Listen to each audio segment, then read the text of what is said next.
Hello and welcome back to another episode of Critical Reactions with your host, Bryan.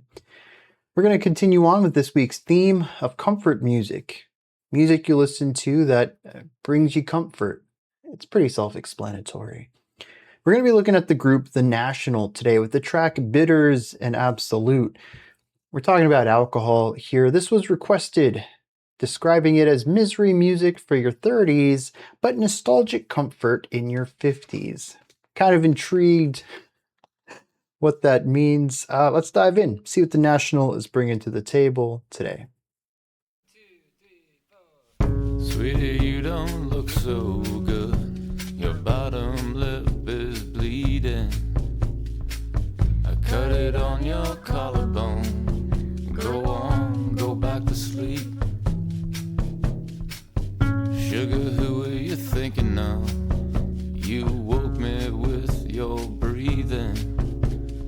Honey, how am I supposed to tell? If I were a spy in the world inside your head, would I be your wife in the better life you led? Thought I saw you on the stairs of this American century. I went up through all the years, but you were years ahead of me. Remember when you dipped your hand? I never saw it coming. You took the wind out of me. If I were a spy in the world inside your head, would I be your wife in the better life you led? That's a very dry tom right here. Than you do. I do you better than you ever will. When I'm on bitters and absolute. If I were a spy in the world inside your head, would I be your life in the better life you led? And the bass line's rather simple, but I find it endearing. There's something about it I really like. Than you do. I do you better than you ever will. When I'm on bitters and absolute. When I'm on bitters and absolute.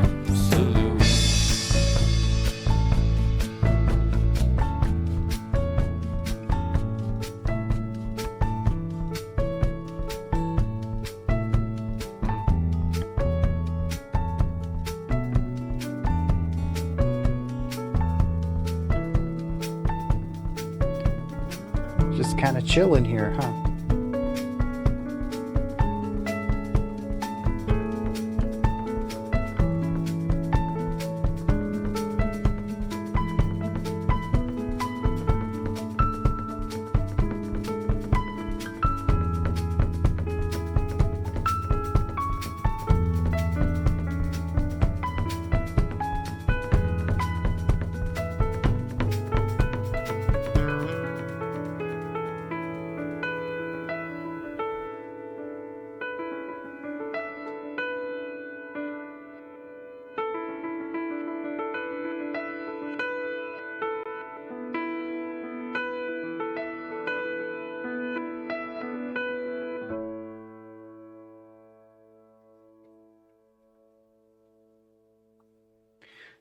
All right.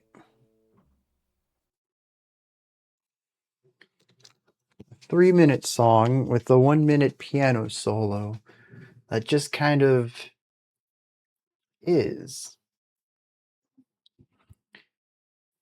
It's a rather minimal track overall, though. I find that doesn't mean it's simple. The bass line has movement to it. It isn't just, a simple 4-beat idea repeated over and over, shifting with the chords. Every time the chord changes, the rhythmic device alters too. The bass line does frequently just pick the root tone and create some rhythmic stuff off of it, but it has leading passages as we move into the chordal change as well. So it is simpler, but not dead simple of just, pedal tone. The drums are fairly minimal overall. As far as the kit is concerned, there is a tom, a snare, a bass kick, and a hi-hat. There's a tambourine somewhere in the mix, probably on one of the cymbal stands. I think there is another, maybe like a ride in there, but it's a rather minimal kit here. Despite having only a few timbres to choose from in their playing, they still find ways to be expressive within it. There's plenty of really neat drum lines in here. Drum patterns, I should say. A drum line is a group of drummers. And I found that to work really well alongside the bass. The two of these instruments being this strong foundation, simple enough to be what everything else is built off of, but complex enough to not be boring if you decide to check in on either of these instruments to see what they're doing. And of course, next to this is the piano, kind of being a mix of everything. There's syncopation in here, so we get a little bit of rhythmic groove. It's a lot of chordal information too, so there's harmony, but also there's little melodic ideas, particularly from the right hand, where we get some higher pitched melody, a slight counter melody to the vocals, but at the end of the song for the final minute, we have an extended solo piano solo. So it's doing everything. It's just all parts of the triad there. And this is the core foundation to the entire track. Again, sort of all minimal. Nothing in here really stands out, but when they come together, you get this feeling of, well, intimacy, honestly. Despite the largeness of these instruments at times, the bass tone is kind of ridiculous in a good way. It's much larger than I would expect given the size of the piano and the drums, but it still kind of fits. That one tom off on the left of this mix is incredibly dry. It's just boom, and that's it. Like, it doesn't have meatiness to it. There isn't like an extension of the low end as far as the EQ goes in order to make it sound larger or take up more space. It feels like I'm in the room with this drum and I'm just hearing how it is. You don't hear that too often. Oh, and another thing, it's not really compressed either. Drum compression is a big part of what makes rock drums feel like rock drums. We don't really have a lot of compression on it either. And that's what I mean when I say it's dry. There's just not a lot of effects or production put on it. And so despite the size of these instruments, it still feels like a rather minimal atmosphere. When I imagine where I am in this song, it doesn't surround me. It's not all encompassing like the Tame Impala track from earlier this week. It doesn't, crush down on me like doom metal does. It's in front of me. Maybe on a stage, maybe not, but I'm in an audience to this. It is a piece of the room. The sound itself is not the atmosphere. The sound exists within this space. And it feels small. The sound sphere, it appears to be enormous, and yet these instruments take up such a small part of it. There's just a lot of room and spaciousness between the instruments. And when I think about that, I think of something intimate, a live performance for a handful of people. These 4 musicians, well, 5, there's 2 vocalists, just kind of chilling here, sitting on a stool. It's kind of singing these parts out. Well, not all five on one stool. They all have their own stools. But it's very relaxed. That's the environment I get from it. And all of this is compounded by the vocal delivery as well. There is no belting. There's no yelling or screaming or anything. It's not heavily projected. It feels very natural, as if these are speaking voice ranges for these people. And they're just kind of, doing some musical things with their normal speaking voice. Maybe not so much on the feminine vocalist, who is a bit higher up. That one feels a bit more traditionally sung. But the masculine vocal that sits at the center of this track, that takes up a majority of the vocal work, is a very relaxed and just calm, centered vocal delivery. And that matches the atmosphere of all of this. And even on the topic of projection and power and volume, the feminine vocals aren't really any of that either. There's a softness, a delicateness, also a thinness to them. They're there to harmonize, not to dominate. And so all of these instruments they all collectively take up such a small space together. And I thought about how this relates to the harmony of this track and what that might be trying to say. And I found this to be really interesting because there is a slightly downward turn to the harmony. There are parts in here where it almost feels like, particularly through the vocal delivery, that there is some sort of regret, some sort of pain. I don't necessarily think grief, but a sore spot. But the chordal progression always resolves upwards. And there's even, when you look at the end of the vocal lines, it feels an upward inflection, bending notes upward to resolve positively. There's an optimism through this track, and I would say that the chord progression itself tends to veer a bit more neutral to positive. I don't have specific emotions here. Usually I would bring up, grief or sorrow or fear, ominous, melancholy, joy, celebration, whatever. Optimism. I don't have any specific vibe. And I think that comes through because, much like the production of this is sort of muted, it's a smaller idea. I also feel like the emotional palette is subdued a bit as well, purposefully a bit more vague, because it's not as apparent. Not like kids television, where it's like, these are the good guys, these are the bad guys. It's very, absolute, that you can say this is the positive side, or this person's sad, they are crying, this person's angry, they have an angry face, like very clear, direct emotions. This is a bit more vague, not necessarily because it's complex, but because it's just diminished a little bit. Emotion is a spectrum. You don't have to be raging to be angry. You can have frustration. You can have levels of anger that might not necessarily show in your speech or your facial expressions, but does show subtly in your body language if people know you well enough. And that subtlety is what I get out of this.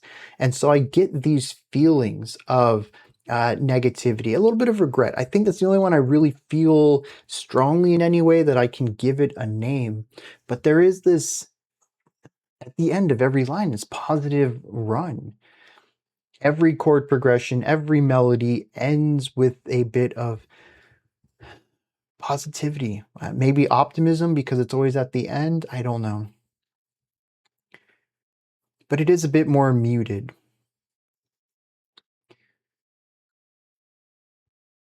was described as misery music for your 30s, nostalgic comfort for your 50s. I wonder if most of that's going to come from the lyrics, though I will say that I can kind of feel both of those. I have that regret, which ties into nostalgia, there's thinking of the past in general, and there is the comfort that I find at the end of most of the passages. But it is also kind of heavier, a little, I don't know, possibly dreary, and the misery can lean into that. So this song might be about perspective, feeling different things depending on how you look at them, which ties into the fact that it's kind of vague. It doesn't tell you what to feel, it expects you to inject something into it, to read something out of it. With that said, let's dive into some lyrics on this one. Let's see what they're singing about.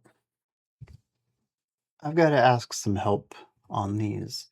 There's not a lot here. We have 14 lines of verse, 5 in the refrain and the chorus, and those are repeated quite a bit.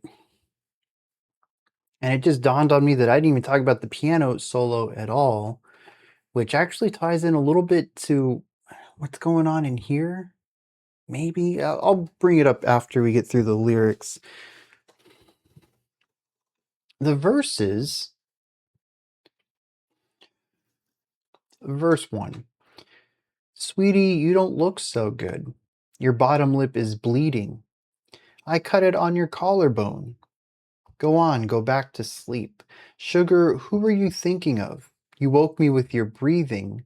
Honey, how am I supposed to tell? It feels conversational in that the perspective appears to be shifting, and I do vaguely remember that the vocalized parts, they were shifting. I don't think we had a back and forth between the masculine and feminine, but we did have single vocal versus dual vocal, the harmonized lines.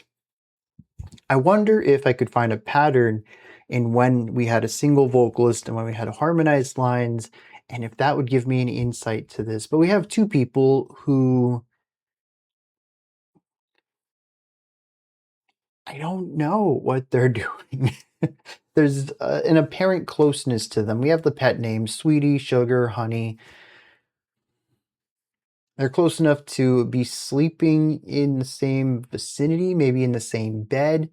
And that one of them cut their bottom lip on the other's collarbone in their sleep. They were moving in their sleep, and one of them says, "You know, your breathing was pretty heavy. It woke me up. What were you thinking of?" Or in this case, says, "Who were you thinking of?" But that's my best read, assuming that it's two perspectives and me divvying up the lines what seems natural. The second verse, though, seems to be from a single perspective. I thought I saw you on the stairs of this American century. I went up through all years, but you were years ahead of me. I remember when you dipped your hand? I never saw it coming. You took the wind out of me.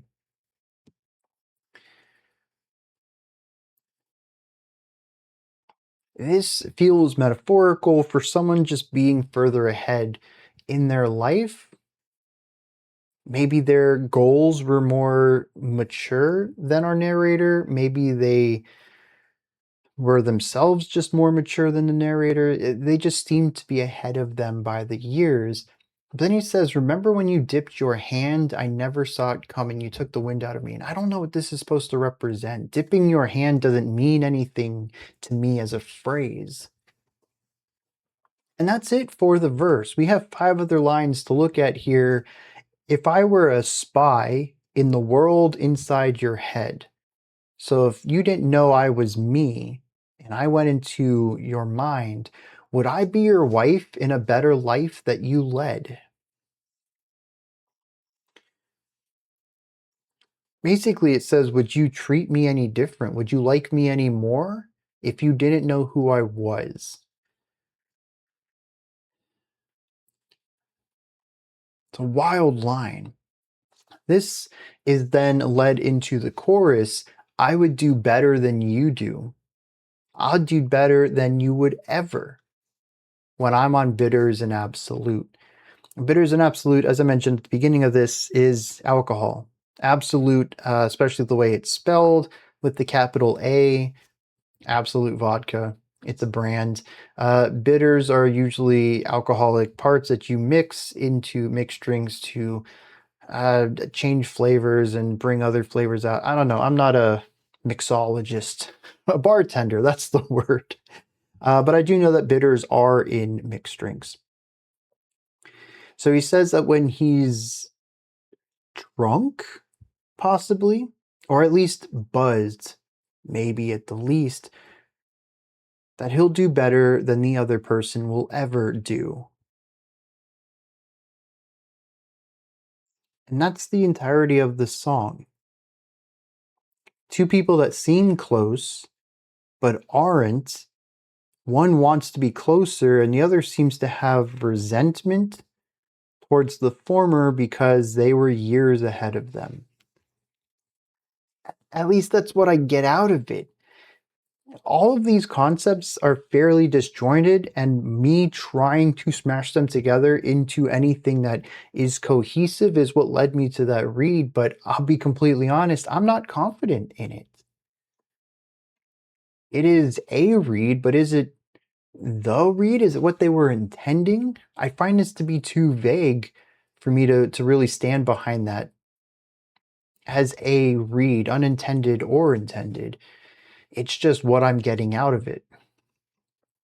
And this kind of pairs to the piano part at the end of the track, which just kind of meanders, dude. It's there. It stays within its key and it does some stuff. It's not a particularly strong solo. It's full of empty concepts, melodies that lead nowhere, neat ideas that never get extrapolated on. There's no flourish to it. And by the end of it, it just kind of runs out of steam. It doesn't find a natural stopping point. It just ends. And most of the instrumentation has faded out too. The piano is left alone. The chorus kind of alludes to that. Some of these stanzas introduce friction or maybe even distance between our two characters, but the resentment in the chorus that I would do better than you ever will feels very lonely. Resentment is typically not a game played by people who have healthy relationships. Maybe the piano is lonely, lost in what they're trying to do, much as this character might be lost in their life. If they put their mind to it, they could excel, but they don't, and they just drink themselves into a stupor. And the piano is a representation of that. I don't know. I'm going to toss the mic over to y'all, though. These are my thoughts on Bitters and Absolut from the National. What did you think of this? Do you have a different take, perspective, opinion, read on this? Let me know. Put all of that as well as anything else you'd like to add into the comment section below. Above that in the description box is a link to Linktree. It takes you here. You can find links to my music, ways to support the channel, a link to the Discord server, and so much more. Above that, if you could, like, subscribe, and ring the bell. Greatly appreciate all three of those. I'll be back tomorrow, 5 p.m. Eastern Standard Time, 9 p.m. UTC as usual. Until next time, remember to be critical, not cynical of the music you listen to, and have a fantastic morning, afternoon, or evening, whenever you choose to watch my videos.